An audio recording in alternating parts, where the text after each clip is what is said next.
يا من صليت بكل الأنبياء، يا من في قلبك رحمة للناس، يا من ألفت قلوبا بالإسلام، يا حبيبي يا شافعي يا رسول الله. بأمي وأبي فديتك سيدي، صلاة وسلام عليك يا نبي. حبيبي يا محمد. أعوذ بالله من الشيطان الرجيم. بسم الله الرحمن الرحيم. الحمد لله رب العالمين، الرحمن الرحيم، مالك يوم الدين. إياك نعبد وإياك نستعين. اهدنا الصراط المستقيم، صراط الذين أنعمت عليهم غير المغضوب عليهم ولا الضالين.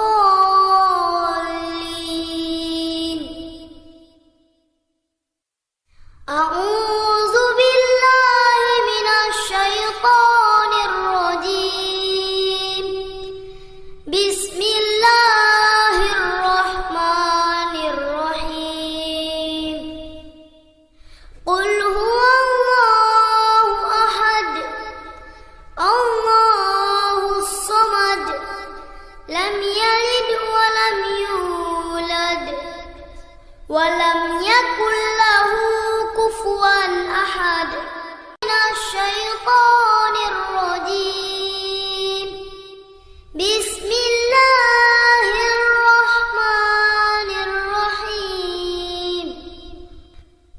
قل أعوذ برب الناس، ملك الناس، إله الناس، من شر الوسواس الخناس، الذي يوسوس في صدور الناس من الجنة والناس.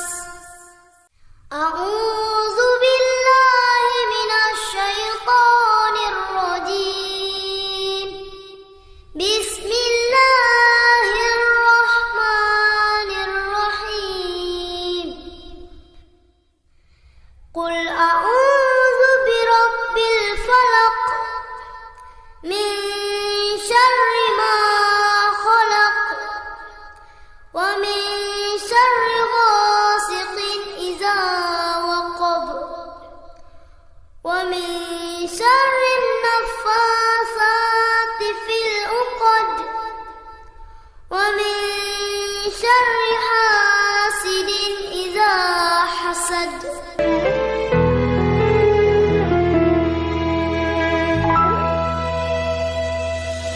صلى الله على محمد، صلى الله عليه وسلم، صلى الله على محمد، صلى الله عليه وسلم.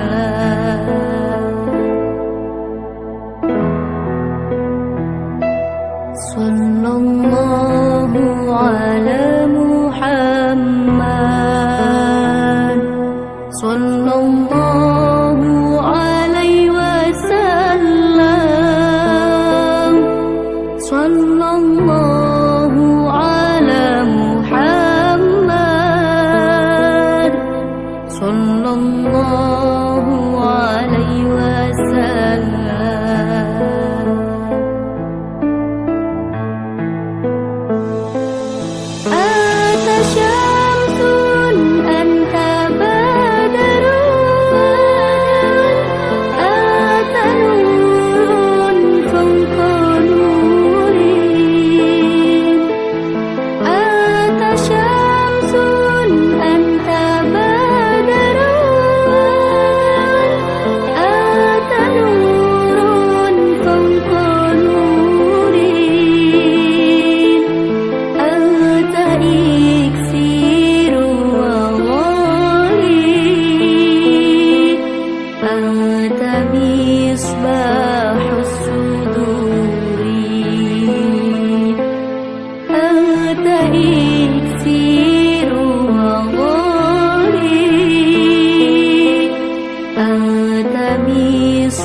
sallallahu ala Muhammad,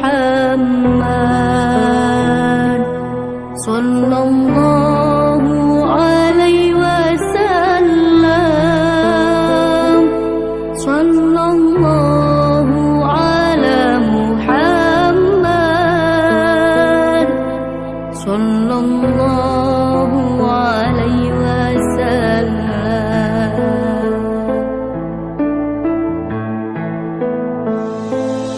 Ya Habibi ya Muhammad, ya arusal khafiqaini, ya Habibi ya Muhammad,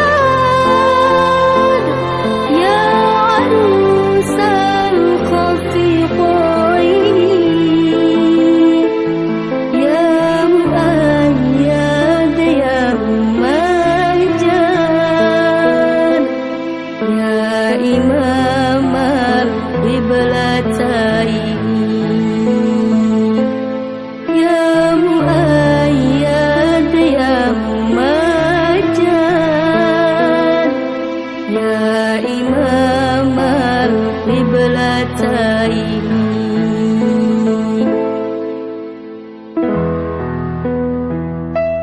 Sallallahu ala Muhammad,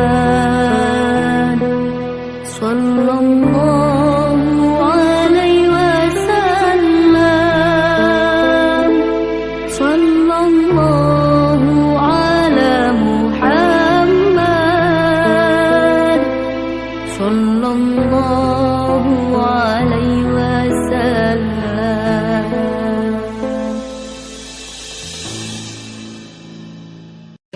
Bismillahirrahmanirrahim. Assalamualaikum warahmatullahi wabarakatuh. Sejarah zakat fitrah dan azab bagi orang tidak berzakat. Zakat adalah salah satu rukun Islam yang wajib dilaksanakan bagi setiap muslim. Mengerikan sekali azab orang tak mau berzakat. Dikisahkan dari Abu Hurairah radhiyallahu anhu, dahulu di masa Nabi ada seorang laki-laki yang meninggal dunia. Nabi Muhammad lantas datang untuk menyolatinya. Namun tiba-tiba kain kafan si mayit bergerak-gerak. Nabi lalu memeriksanya dan sungguh mengejutkan. Ternyata di dalamnya ada seekor ular yang sedang menghisap darah dan memakan daging si mayit.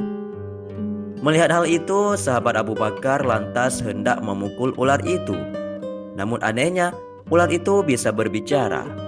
Asyhadu an la ilaha illallah wa asyhadu anna Muhammadan abduhu wa rasuluh.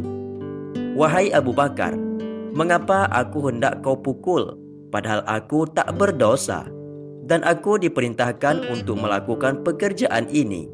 Allah memerintahkanku mengazab orang ini sampai hari kiamat. Lalu bertanyalah Abu Bakar, apa kesalahannya? Ular menjawab, dia punya 3 kesalahan. Yang ke-1, meninggalkan sholat. Yang kedua, tak mau berzakat.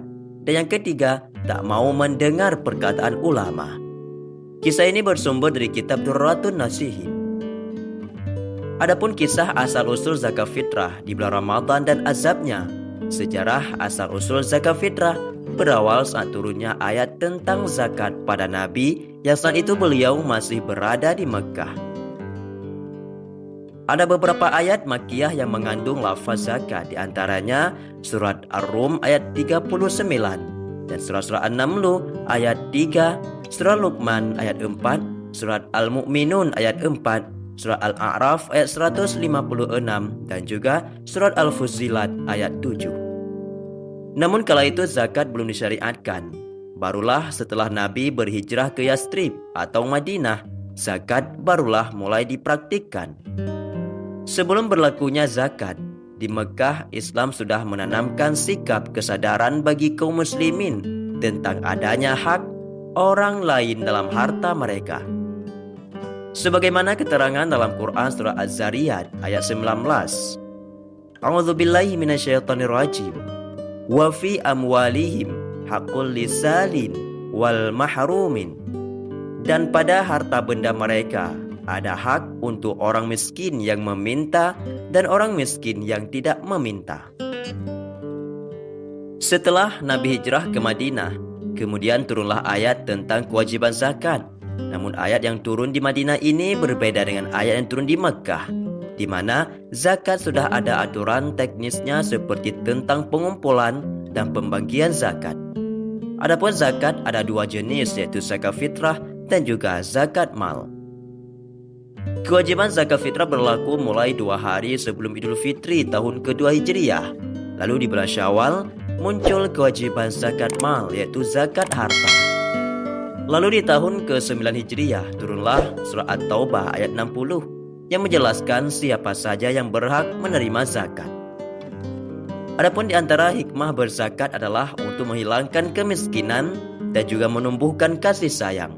Jikalau zakat benar-benar dilaksanakan secara tepat, maka tentunya di bumi tidak ada lagi orang kemiskinan. Coba saja kita hitung berapa banyak umat Islam di dunia ini.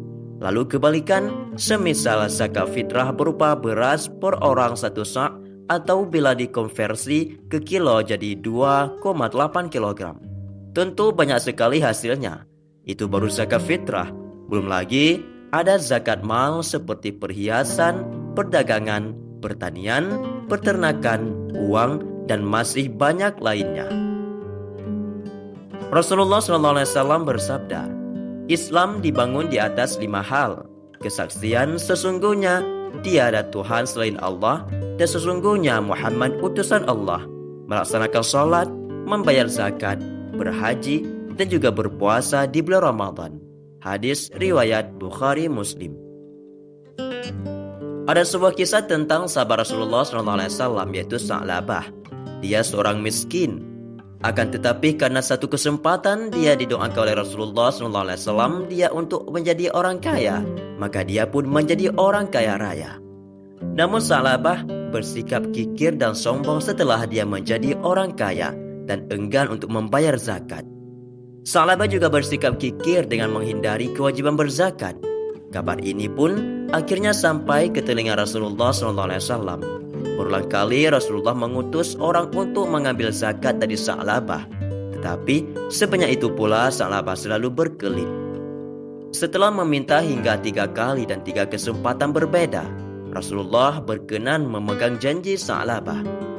Beliau akhirnya mengamini keinginan Sa'labah dan berdoa untuknya agar Allah memberikannya rezeki dan memberkahinya. Allah memenuhi doa Rasulullah sehingga akhirnya Sa'labah mendapat seekor unta dan domba. Sa'labah sangat senang. Setiap hari dia berusaha menggemukkan ternaknya hingga menghasilkan susu yang berbeda untuk dijual. Memegang janjinya pada Rasulullah, Sa'labah masih teguh bersikap istiqamah saat memenuhi panggilan jihad pada perang Badar. Semakin lama Sa'labah pun semakin kaya. Namun semakin bertambah kekayaannya, semakin berkurang keimanannya Sa'labah. Dia menjadi jarang ikut sholat berjamaah di masjid. Bahkan ia meninggalkan sholat Jumat. Sa'labah juga bersikap kikir dengan menghindari kewajiban berzakat. Kabar ini pun akhirnya sampai ke telinga Rasulullah SAW. Berulang kali Rasulullah mengutus orang untuk mengambil zakat dari Sa'labah. Tetapi sebanyak itu pula Sa'labah selalu berkelit-kelit dalam membayar zakat. Allah Subhanahu wa Ta'ala kemudian menurunkan firman-Nya yang berisi sindiran kepada orang-orang yang sebelumnya berikrar akan menyedekahkan sebagian hartanya jika dikaruniai oleh Allah berupa kekayaan. Tetapi setelah diberi kekayaan, mereka justru menjadi kikir dan berpaling darinya. Firman Allah mengenai kisah Sa'labah ini terdapat dalam surah At-Taubah ayat 75 sampai 76. Allah berfirman, "Dan di antara mereka ada orang yang telah berjanji kepada Allah, sesungguhnya jika Allah memberikan sebagian dari karunia-Nya kepada kami, niscaya kami akan bersedekah dan niscaya kami termasuk orang-orang yang saleh. Ketika Allah memberikan kepada mereka sebagian dari karunia-Nya, mereka menjadi kikir dan berpaling dan selalu menentang kebenaran, namun ternyata mereka mengingkari janjinya."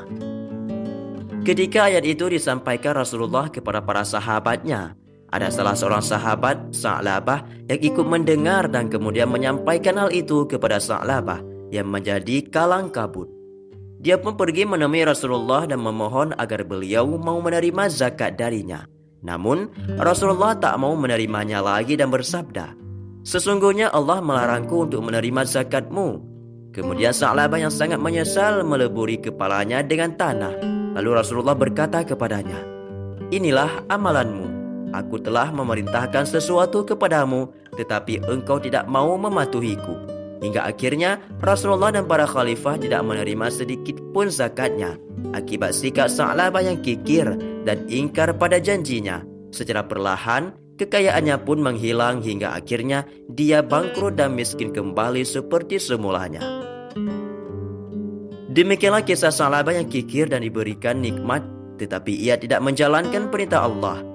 Demikianlah kisah Sa'labah yang kikir dan diberikan nikmat, tetapi ia tidak menjalankan perintah Allah Subhanahu wa Ta'ala, dan hingga dia pun kembali seperti semula menjadi orang miskin dan juga bangkrut dari segala rutinitas kekayaannya. Sahabatku semua, itulah sekilas tentang asal-usul zakat fitrah dan juga azab bagi orang yang enggan untuk membayar zakat. Semoga jadi manfaat. Wallahu a'lam bishawab. Assalamualaikum warahmatullahi wabarakatuh.